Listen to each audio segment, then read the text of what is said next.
বিসমিল্লাহির রহমানির রহিম। প্রিয় দেশবাসী, শিশু, কিশোর কিশোরী, তরুণ তরুণী, ছাত্রছাত্রী, নারী পুরুষ, নবীন প্রবীণ সবাইকে আমার সালাম জানাচ্ছি। আসসালামু আলাইকুম। গত বছর আগস্ট মাসে জুলাই গণ অভ্যুত্থানের শক্তি বলে আমরা অন্তর্বর্তী সরকার গঠন করেছিলাম। এরপর আমরা এখন আমাদের মেয়াদে একটি অত্যন্ত গুরুত্বপূর্ণ সন্ধিক্ষণে উপনীত হয়েছি। আমাদের সরকারের উপর ন্যস্ত দায়িত্ব ছিল মূলত তিনটি: হত্যাকাণ্ডের বিচার করা, একটি জবাবদিহিমূলক ও কার্যকর গণতান্ত্রিক ব্যবস্থায় উত্তরণের জন্য প্রয়োজনীয় সংস্কারের আয়োজন করা এবং সুষ্ঠু নির্বাচনের মাধ্যমে নির্বাচিত সরকারের কাছে ক্ষমতা হস্তান্তর করা। আমরা জুলাই গণ অভ্যুত্থানকালে তৎকালীন ফ্যাসিস্ট সরকারের নির্দেশে সংগঠিত হত্যাকাণ্ডের বিচার কাজ এগিয়ে নিয়ে যাচ্ছি। এই বিচারের উদ্দেশ্যে গঠিত আন্তর্জাতিক অপরাধ ট্রাইব্যুনাল তাদের প্রথম রায় শীঘ্রই দিতে যাচ্ছে। ট্রাইব্যুনালে আরও কয়েকটি মামলার বিচার চূড়ান্ত পর্যায়ে রয়েছে। সাধারণ ফৌজদারি আদালতগুলোতেও জুলাই হত্যাকাণ্ড সম্পর্কিত কিছু বিচার কাজ শুরু হয়েছে।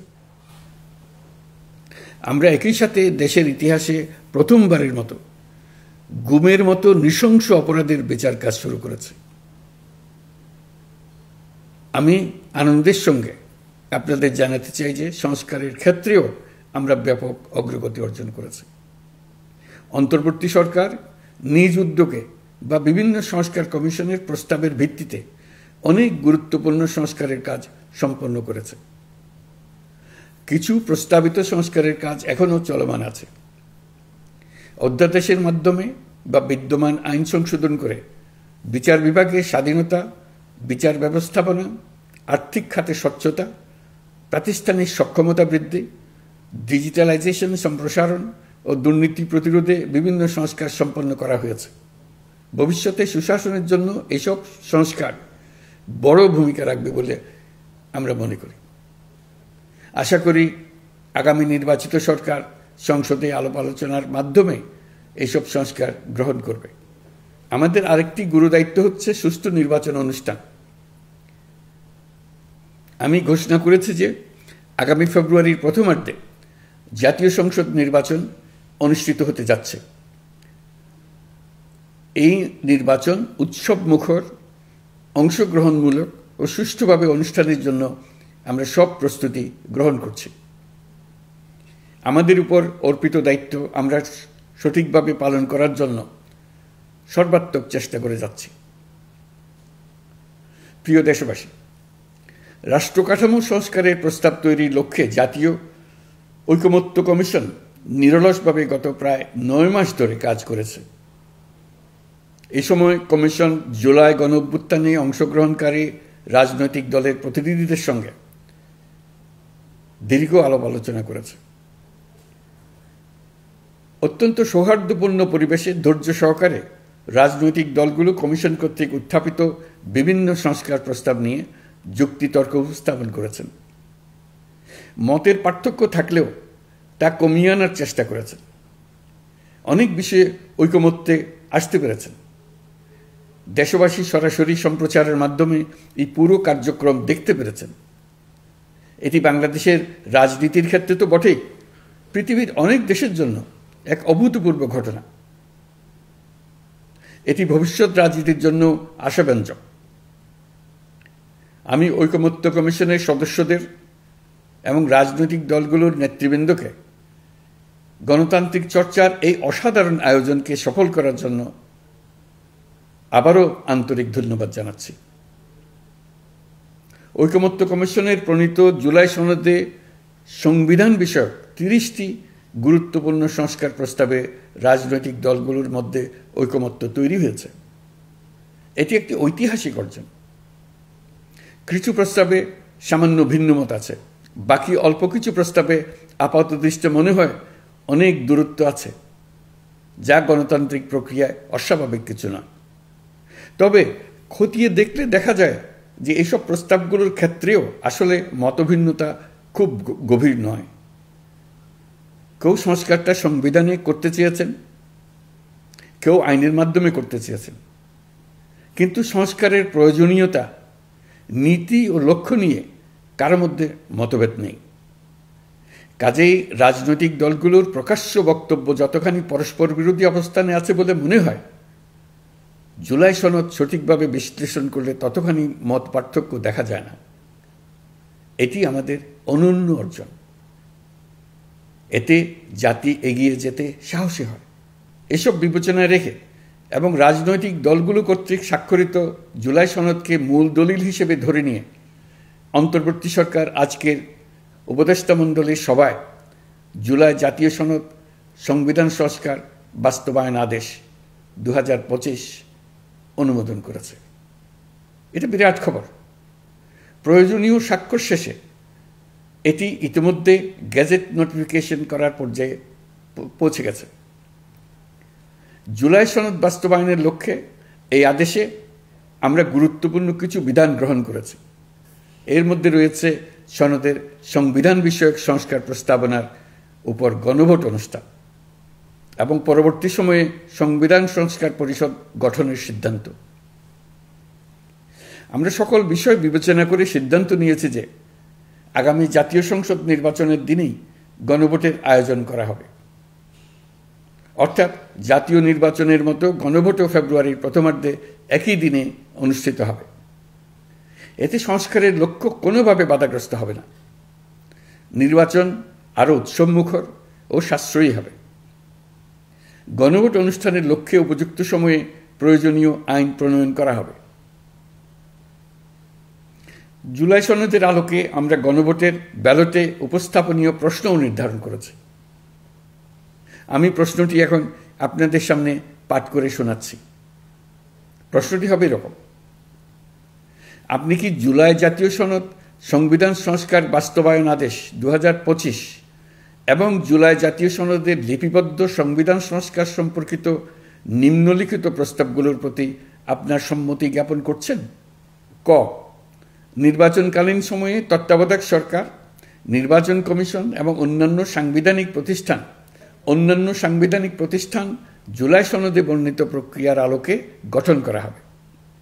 খ, আগামী সংসদ হবে 2 কক্ষ বিশিষ্ট। জাতীয় সংসদ নির্বাচনে দলগুলোর প্রাপ্ত ভোটের অনুপাতে 100 জন সদস্য বিশিষ্ট একটি উচ্চকক্ষ গঠিত হবে এবং সংবিধান সংশোধন করতে হলে উচ্চকক্ষের সংখ্যাগরিষ্ঠ সদস্যের অনুমোদন দরকার হবে। গ, সংসদে নারীর প্রতিনিধি বৃদ্ধি, বিরোধী দল থেকে ডেপুটি স্পিকার ও সংসদীয় কমিটির সভাপতি নির্বাচন, প্রধানমন্ত্রীর মেয়াদ সীমিতকরণ, রাষ্ট্রপতির ক্ষমতা বৃদ্ধি, মৌলিক অধিকার সম্প্রসারণ, বিচার বিভাগের স্বাধীনতা ও স্থানীয় সরকার সহ বিভিন্ন বিষয়ে যে 30টি প্রস্তাবে জুলাই জাতীয় সনদে রাজনৈতিক দলগুলোর ঐকমত্য হয়েছে, সেগুলো বাস্তবায়নে আগামী নির্বাচনে বিজয়ী দলগুলো বাধ্য থাকবে। ঘ, জুলাই সনদে বর্ণিত অন্যান্য সংস্কার রাজনৈতিক দলগুলোর প্রতিশ্রুতি অনুসারে বাস্তবায়ন করা হবে। গণভোটের দিন এই 4টি বিষয়ের উপর একটি মাত্র প্রশ্নে আপনি হ্যাঁ বা না ভোট দিয়ে আপনার মতামত জানাবেন। গণভোটের সংখ্যাগরিষ্ঠ ভোট হ্যাঁ সূচক হলে আগামী সংসদ নির্বাচনে নির্বাচিত প্রতিনিধি নিয়ে একটি সংবিধান সংস্কার পরিষদ গঠিত হবে। এই প্রতিনিধিগণ একই সাথে জাতীয় সংসদের সদস্য হিসেবে দায়িত্ব পালন করবেন। পরিষদ তার প্রথম অধিবেশন শুরুর তারিখ হতে 180 কার্যদিবসের মধ্যে সংবিধান সংস্কার করবে। সংবিধান সংস্কার সম্পন্ন হওয়ার পর 30 কার্যদিবসের মধ্যে সংসদ নির্বাচনে প্রাপ্ত ভোটের সংখ্যানুপাতে উচ্চকক্ষ গঠন করা হবে। এর মেয়াদ হবে নিম্নকক্ষের শেষ কার্যদিবস পর্যন্ত।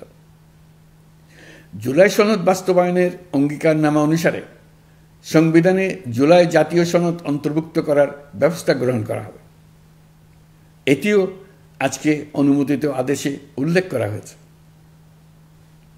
প্রিয় দেশবাসী, অভ্যুত্থানের পর দায়িত্ব গ্রহণ করে অর্থনীতিকে গভীর গহ্বর থেকে উদ্ধার করা ছিল আমাদের জন্য একটা বিরাট চ্যালেঞ্জ। গত 15 মাসে আমরা সেই চ্যালেঞ্জ উতরাতে সক্ষম হয়েছি।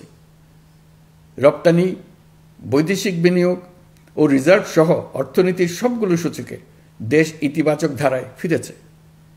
লুট হয়ে যাওয়া ব্যাংকিং খাত ইতিমধ্যে ঘুরে দাঁড়িয়েছে, মানুষের আস্থা ফিরে এসছে।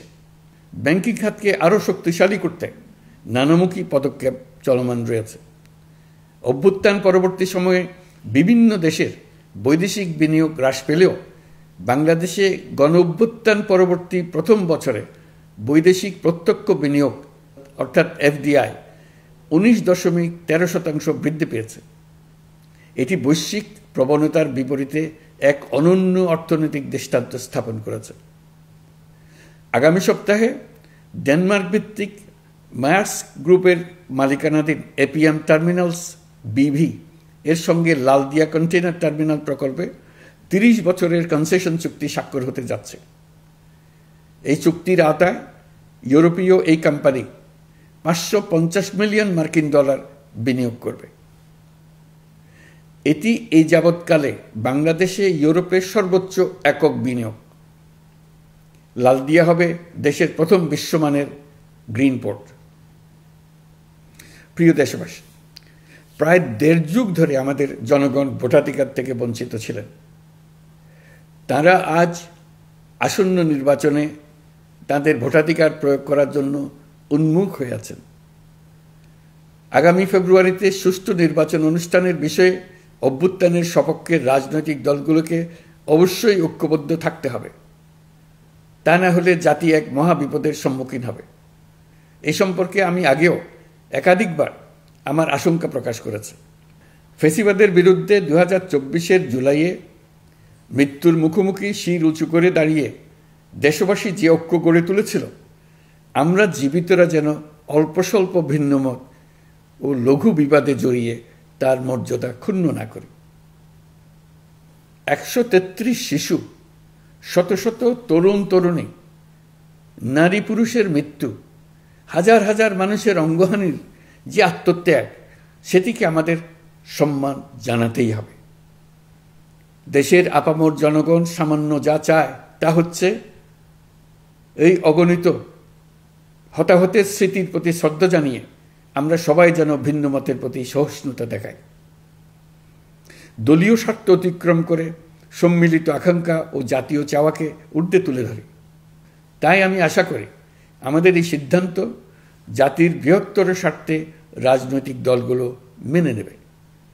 একটি উৎসবমুখর জাতীয় নির্বাচনের দিকে জাতি এগিয়ে যাবে।